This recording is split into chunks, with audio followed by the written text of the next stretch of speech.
Hei, på skolen i dag så løste vi oppgave 4.9 ved å telle for hånd og lage en tabell med frekvens og relativ frekvens.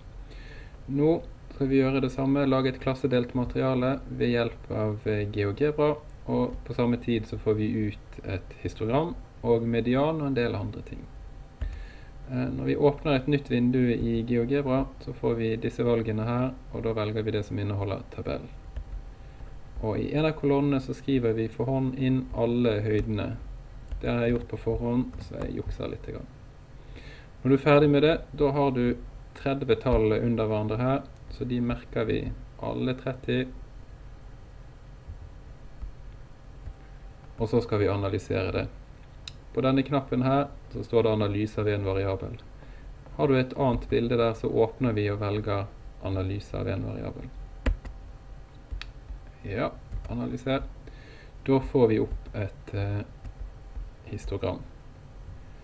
Men vi vil jo ha frekvenstabell, så hvis vi går på innstillinger, og da ble det litt trangt, så vi gjør det litt større.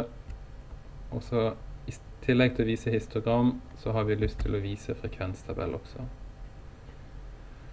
Og da ser vi en ting. Vi skulle jo ha fra 150 til 155, så det stemmer ikke helt. Da velger vi i klassen manuelt, og sier at de skal starte på 150, og klassebredden på 5 er for så vidt riktig, men vi ser at her henger det igjen litt rusk fra i sted, så vi ber han om å telle en gang til.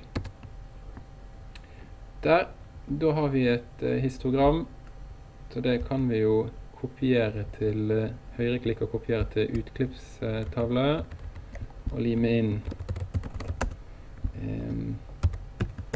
i et Word-dokument. Sånn.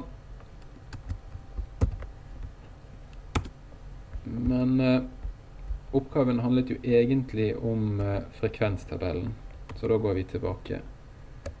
Her har vi frekvenstabell, men vi ser at vi får ikke sett hele, så da kopierer vi de dataene.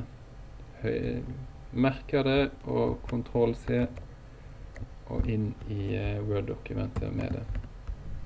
Nå så jo ikke det ut som en tabell, men det er faktisk en tabell. Så hvis vi merker det og går på kantlinjer og skyggelegging, så kan vi få streker rundt det hele. Så der.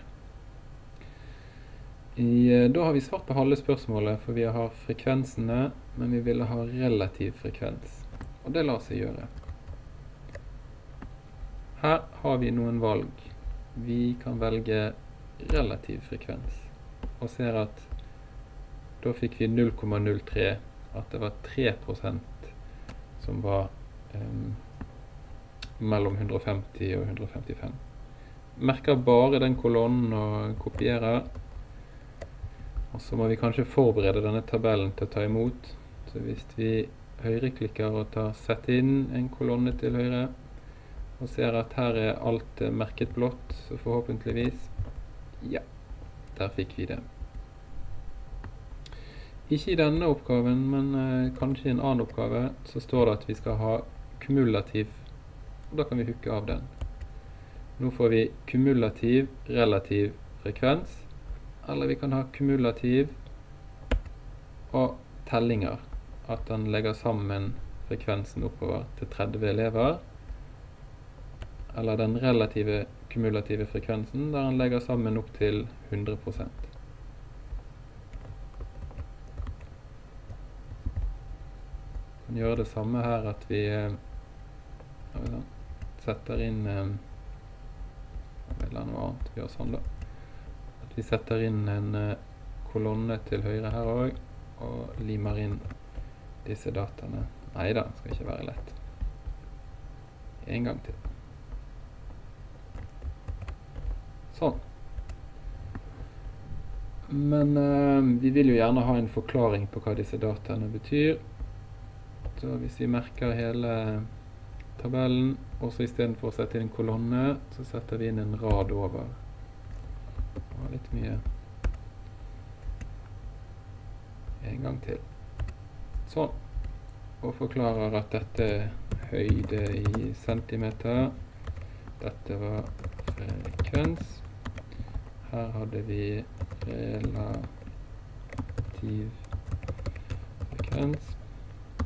Og her var kumulativ